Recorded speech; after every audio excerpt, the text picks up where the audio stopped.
মনে করেন চাষ করার জন্য আগে একটা সিস্টেম ছিল, এখন আধুনিক সিস্টেম এসেছে। আপনি অল্প সময় বেশি চাষ করতে পারবেন। নেবেন কিনা আপনি? অবশ্যই নিব। বুদ্ধিমান হলে কি অবশ্যই নিব, যতক্ষণ না সেটা ইসলামের সাথে সাংঘর্ষিক হয়। ইসলামের সাথে সাংঘর্ষিক হলে নিচ্ছি না, কিন্তু উপকারী হলে নিব কিনা। এই জন্য আমি বলি, আমার পক্ষ থেকে আমার নাসিহা, আমার পরামর্শ, এটা আমার মত। সবারই মত প্রকাশের স্বাধীনতা থাকতে পারে। আপনার মত ডিফারেন্ট হতে পারে, আপনি আপনার মত নিয়ে কবরে যান, আমি আমার মত নিয়ে কবরে যাচ্ছি, কোনো সমস্যা নেই। আমার মত হচ্ছে, এখনকার যুগে কোরআন এবং সুন্নাহর যে জ্ঞানগুলো আমরা অর্জন করি, এর সাথে সমসাময়িক উপকারী জ্ঞানগুলোর দরকার আছে। যে প্রতিষ্ঠানগুলো করতে চান সেগুলোর মধ্যে এই সিলেবাসগুলোকে ইনক্লুড করে সিলেবাস গঠন করে। তাহলে সিলেবাসে একটু পরিবর্তন আনলে কি ক্ষতি হয়ে যাবে উম্মাহ? তো কোরআন সুন্নাহর সব উসুল ঠিক থাকবে, আমাদের সব যা আমরা আকীদা রাখি, আমরা যে মাযহাব ফলো করি, যে মানহাজ ফলো করি, সব ঠিক থাকবে। কিন্তু উপকারী যে বিদ্যাগুলো, যেমন ম্যাথামেটিক্স, যেমন সায়েন্স, যেমন ধরেন কি বলবো, এই যে ইকোনমিক্স, যেমন জিওপলিটিক্স, হ্যাঁ, যেমন এই যে সায়েন্স অ্যান্ড টেকনোলজি বা কম্পিউটার, ইন্টারনেট সেকশন, মানে যে জিনিসগুলো ইংরেজি, যেগুলো আমাদের বাংলা থাকবে, সাহিত্য থাকবে, দেশ থাকবে, আন্তর্জাতিক বিশ্ব থাকবে, সব থাকবে। এগুলো যদি আমার সন্তান ছোটবেলা থেকে শেখে, কোনো সমস্যা আছে? এটা শিখলে কি সে ইসলাম থেকে বের হয়ে যাবে? বরং সে আজকে থেকে 20 বছর পর ইসলাম নিয়ে এমন কিছু কথা বলতে পারবে যা আমি এখন বলতে পারছি। দেখবেন 20 বছর পর সে ইসলাম সম্পর্কে এমন কিছু লিখতে পারবে যা আমি এখন লিখতে পারছি। 20 বছর পরের যে বিশ্বটা সামনে আসবে, ওই বিশ্বটাকে আমার এই ছেলেটা ডিল করতে পারবে ইনশাআল্লাহ। এই পরিকল্পনা আমাদের করা উচিত কিনা? এই জন্য যেসব প্রতিষ্ঠানে সিলেবাসে কিছু সংশোধন আনার সুযোগ আছে, সেখানে আনা উচিত, আমার মনে হয় আনা উচিত। এটা আমার মত। আপনি যদি ডিফার করেন, এটা আপনার মত, আপনার থাকতে পারে। আর নতুন নতুন যে প্রতিষ্ঠানগুলো করতে চাচ্ছেন বা যে ভাইরা উদ্যোগ নিচ্ছেন, আমার পরামর্শ হচ্ছে ছোট থেকে, একদম প্লে থেকে বা শিশু শ্রেণী থেকে বাংলা, ইংরেজি, অঙ্ক এগুলোর সাথে কোরআন সুন্নাহকে একটা কম্বাইন্ড করে একটা এডুকেশন সিস্টেম লঞ্চ করতে চাই। এরকম কিন্তু অনেকেই কাজ করছে, দেশের অনেক জায়গায় এরকম কাজ হচ্ছে আলহামদুলিল্লাহ। তো এগুলোকে সমন্বয় করাকে খুব কঠিন কাজ। এখানে অনেক জেনারেল শিক্ষিত বড় বড় পদের ভাই আছেন, এখানে অনেক বুজুর্গ আছেন, গণ্যমান্য ব্যক্তিবর্গ আছেন, সরকারি কর্মকর্তা আছেন, তারা সবাই ইনশাল্লাহ শিক্ষিত মহল, ইনশাল্লাহ অ্যাটলিস্ট আমার এই কথাটার সাথে একমত হবেন। শুরু থেকেই আমাদের সন্তানদেরকে, আমরা তো ইসলাম দিয়ে শুরু করবো, আলিফ বা তা সা দিয়ে শুরু করবো ইনশাআল্লাহ। আল্লাহকে চেনাবো, রাসূলকে চেনাবো, এখান থেকে শুরু করবো। পাশাপাশি আমরা ইংরেজি, বাংলা, অঙ্ক এগুলো শেখার কোনো সমস্যা আছে? এই সমন্বয়টা করে যদি ক্লাস ওয়াইজ ভাগ করা যায়, ক্লাস 1, ক্লাস 2, ক্লাস 3, এইভাবে যদি 10 পর্যন্ত যাওয়া যায়, যে আমার ছেলে 10 পর্যন্ত পড়াশোনা করেছে, 10 পারা হাফেজও হয়েছে, সম্ভব কি না? সম্ভব। আমার ছেলে ক্লাস 10 পর্যন্ত পড়েছে, এই মাশাআল্লাহ 100 হাদিস তার মুখস্থ আছে, সম্ভব কি না? বছরে 10 টাকার হাদিস মুখস্থ করা সম্ভব না? আমার ছেলে ক্লাস 10-এ পড়ে, সে শুধু ইংরেজি বাংলায় জানে না, আরবিও লিখতে পারে, সম্ভব কি না? সে কোরআন তেলাওয়াত করতে পারে, সম্ভব কি না? সে কোরআনের যে গ্রামার, যে আমরা যে মিজান, নাহু এগুলো পড়ি, এগুলো সে পড়তে পারে, সম্ভব কি না? আমার ছেলেটা অনার্সে পড়ছে, পাশাপাশি হাদিসের ইবারতও পড়তে পারে, এটা সম্ভব কি না?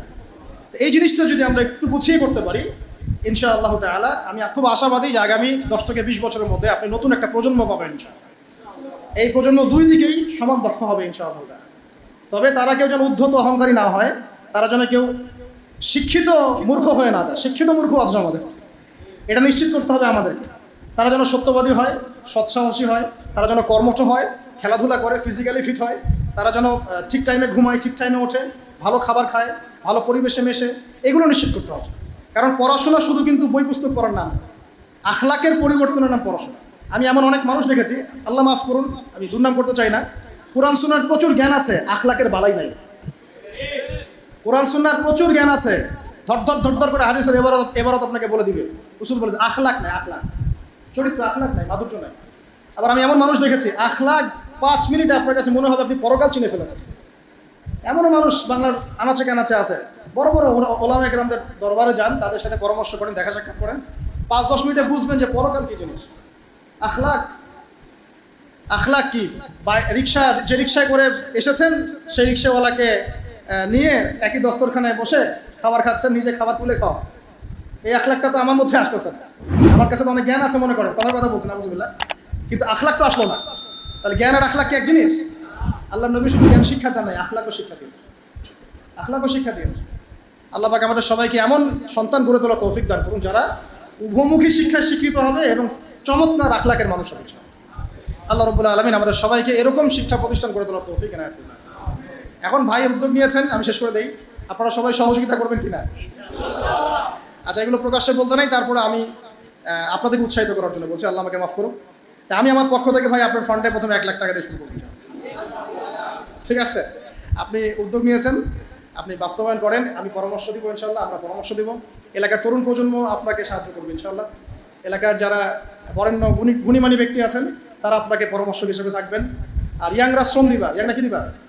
শ্রম দিবা ইনশাল্লাহ। আমাদের ছেলেমেয়েরা যদি ভালো কিছু শেখে, ভালো কিছু জানে, আমাদের লাভ না? শেষ করার আগে একটা হাদিস দিয়ে শেষ করি। মানুষ মারা গেলে সব আমল বন্ধ হয়ে যাবে। মানুষ মারা গেলে কি হবে ভাই? এই যে এত ফুটানি বাহাদুরি শেষ, মুহূর্তেই শেষ। আল্লাহ মাফ করুক আমাদেরকে। আল্লাহ আমাকে আপনাকে সবাইকে, আমাদের তরুণ প্রজন্মকে আল্লাহ পাক দীর্ঘ নেক হায়াত দারাজ করুন। নেক হায়াত দান করুন, নেক হায়াত, যে হায়াত আল্লাহর পথে কাটে, এটা নেক হায়াত। বদ হায়াত দিয়ে কি করবেন? বদ হায়াতের তো খালি মানে ভুক্তভোগী হইতে হবে পরে।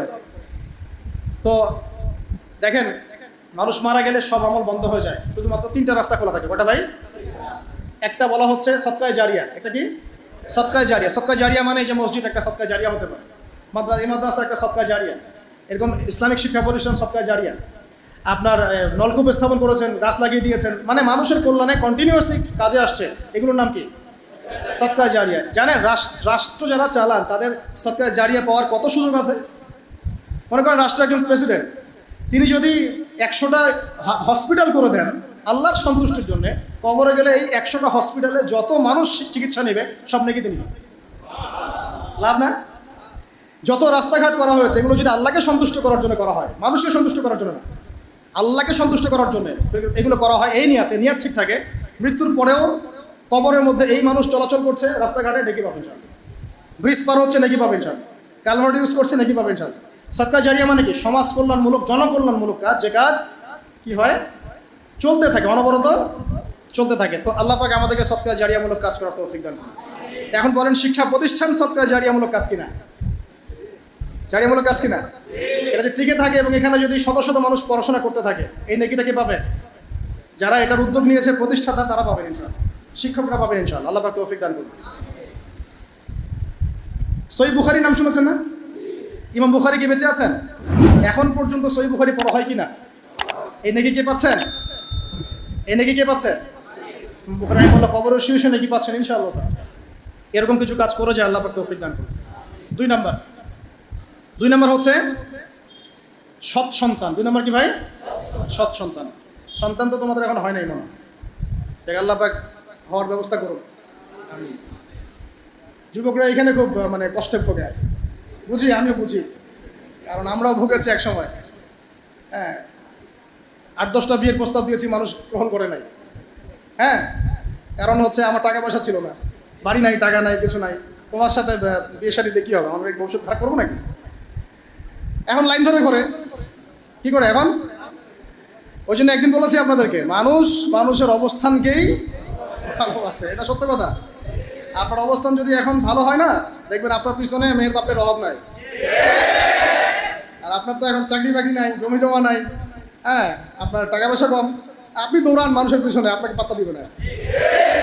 দুনিয়া খুব খারাপ। এই জন্য ভাই, দুনিয়ার দাস হবেন না, আল্লাহর দাস হয়ে যান। দুনিয়ার পিছনে ছোটেন না। আল্লাহ আপনাকে দুনিয়া পায়ের সামনে এনে দিবেন ইনশাআল্লাহ। আপনি আল্লাহর হয়ে যান, দুনিয়া আল্লাহ পাক আপনাকে পায়ের সামনে এনে দিবেন ইনশাআল্লাহ। তখন দুনিয়ার প্রতি আপনার মোহ কাজ করবে, সিরিয়াসলি বলছি, মোহ কাজ করবে। আল্লাহ আমাদেরকে সবাইকে পরকালের স্বার্থে কাজ করার তৌফিক দান করুন। সৎ সন্তান একটা নেককার জিনিস। কেন? কারণ পিতামাতা মৃত্যুর পর তারা দোয়া করতে থাকে, তারা সেই পিতামাতার লেগেসি বহন করে। এখন আমাদের সন্তানদেরকে সৎ বানানোর জন্য শিক্ষা প্রতিষ্ঠান কাজে দিবে কিনা? তাহলে দুটো মিলল কিনা? আচ্ছা, 3 নাম্বার হচ্ছে এমন জ্ঞান যা মানুষের উপকারে আসে।